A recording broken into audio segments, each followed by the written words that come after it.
السلام علیکم ورحمۃ اللہ وبرکاتہ۔ تو خوش آمدید تمام ویورز کو اپنے آج کے سیشن میں۔ آج ہے قرآن کلاسز سیشن نمبر 10، سورہ بقرہ آیت نمبر 10 کو آج ہم کور کریں گے۔ پہلے ایک دفعہ میں پڑھ لیتا ہوں، پھر ترجمہ بھی ایک بار ہم پڑھ لیتے ہیں، پھر اس کی تفسیر سنیں گے۔ تو بسم اللہ الرحمن الرحیم۔ فی قلوبہم مرض فزادہم اللہ مرضا وَلَهُمْ عَذَابٌ عَلِيمٌ بِمَا كَانُوا يَكْذِبُونَ۔ اچھا، ان کے دلوں میں کھوٹ تھا جسے اللہ نے اور بڑھا دیا، اور ان کے لیے دردناک عذاب ہے کیونکہ وہ جھوٹ بولتے تھے۔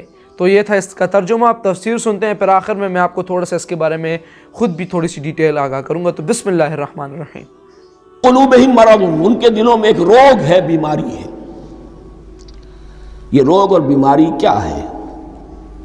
ایک لفظ میں اس کو تعبیر کیا جائے، کردار کی کمزوری، ویکنس آف کیریکٹر۔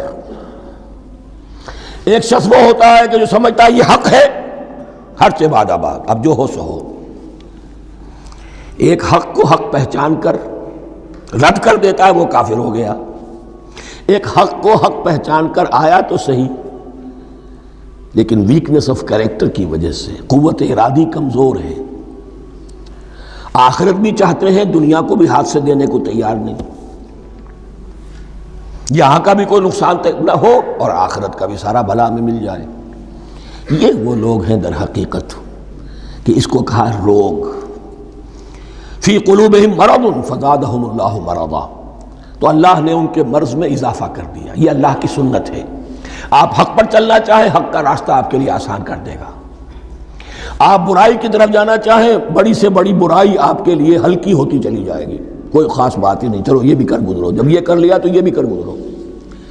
اور اگر آپ بین بین لٹکنا چاہیں تو اللہ اسی پہ چھوڑ دیتا ہے۔ ٹھیک ہے، آپ سمجھتے ہیں ہم کامیاب ہو رہے ہیں، ہم نے مسلمانوں کو بھی دھوکہ دے لیا، وہ ہمیں مسلمان سمجھتے ہیں، اور یہودیوں کو بھی دھوکہ دے لیا، وہ سمجھتے ہیں کہ ہم ان کے ساتھی ہیں، تو سمجھا کامیاب ہو رہے ہیں، حقیقت میں کامیابی نہیں۔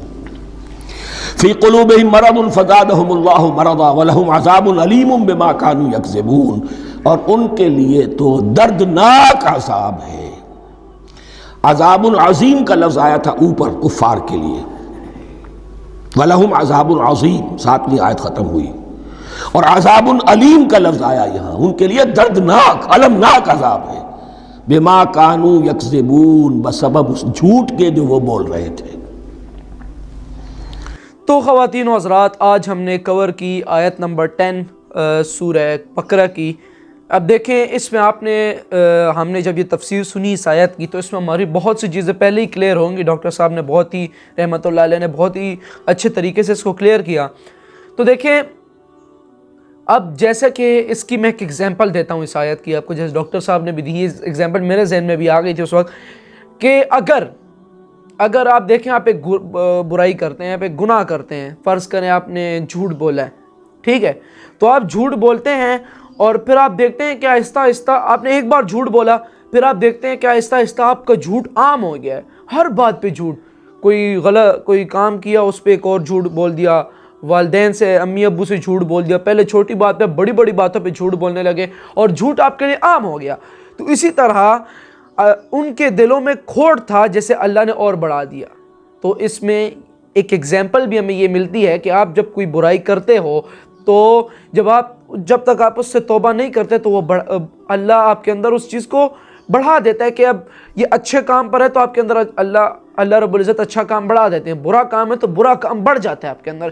دیکھیے، آپ جب پکے نمازی بنتے ہیں تو آپ کو کوئی ڈنڈوں سے بھی مارے نا تو آپ نماز نہیں چھوڑیں گے، لیکن آپ جب ڈھیٹ بن جاتے ہیں، بے نمازی بن جاتے ہیں، تو آپ کو ڈنڈے بھی مارتا رہے تو آپ ڈھیٹ بن جاتے ہیں، آپ نماز چھوڑتے رہتے ہیں، نہیں پڑھتے۔ تو اسی طرح پچھلی آیت میں جب ہم نے پڑھا تھا کہ وہ اللہ اور ایمان والوں کو دھوکہ دینا چاہتے ہیں، مگر وہ صرف اپنے آپ کو دھوکہ دے رہے ہیں اور وہ نہیں سمجھتے، ٹھیک ہے۔ پھر اگلی آیت میں ہم نے یہ پڑھا کہ ان کے دلوں میں ایک مرض تھا، ٹھیک ہے، مرض یعنی دلوں میں ایک ایسی برائی ان کی پھیل گئی تھی، یہ منافقوں کی ایسی برائی پھیل گئی تھی کہ وہ جب اللہ رب العزت تو دلوں کے حال کو خوب جانتا ہے، تو اللہ کو جب پتا ہے کہ ان کے دلوں میں یہ بیماری ہے تو اللہ نے ان کے دلوں میں یہ بیماری اور بڑھا دی، مرض اور بڑھا دیا، اور ان کے لیے دردناک عذاب ہے۔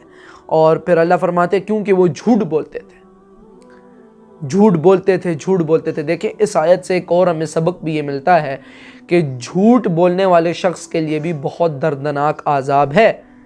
دیکھیں جھوٹ صرف اللہ نے یہ تو نہیں کہا کہ کافر، دیکھیں اگر مسلمانوں میں بھی کوئی جھوٹ بولتا ہے تو دیکھیں ہمارے نبی پاک صلی اللہ علیہ وسلم کی امت میں سے کوئی ایسا شخص نہ ہو کہ وہ میرے نبی کا امتی بھی ہو صلی اللہ علیہ وسلم اور وہ جھوٹ بھی بولتا ہو۔